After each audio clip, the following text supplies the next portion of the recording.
tell me, this is a question across the panel, what makes the Polynesians, Micronesians, and Melanesians good missionaries? I mean, what makes them really special and good for the Great Commission?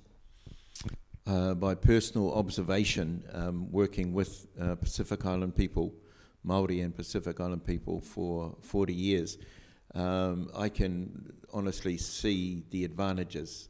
And some of those advantages, one of them is obviously physical, that they do not stand out when they go into these different nations, whereas a European person like myself is obvious, and maybe even barriers go up just because of that.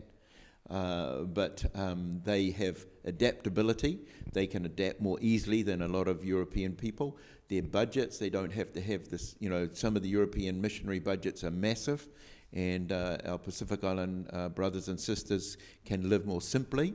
They've also got value systems that are very compatible with a lot of those places that they go to. A value system more around community. In the Muslim world, that's Ummah.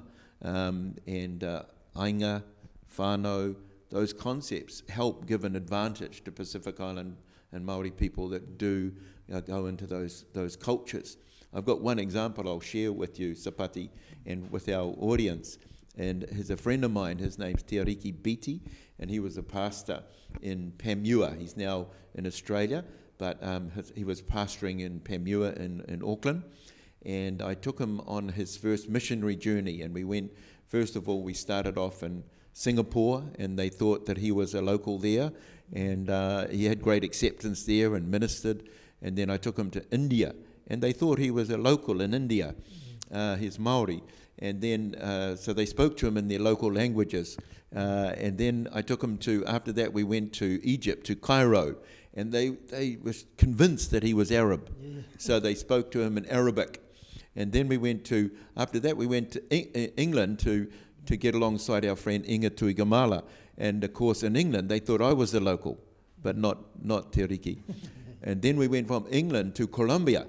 And when we arrived in Colombia, in Bogota, they thought for sure he was Colombian. So they were talking to him in Spanish, and my friend didn't know Spanish.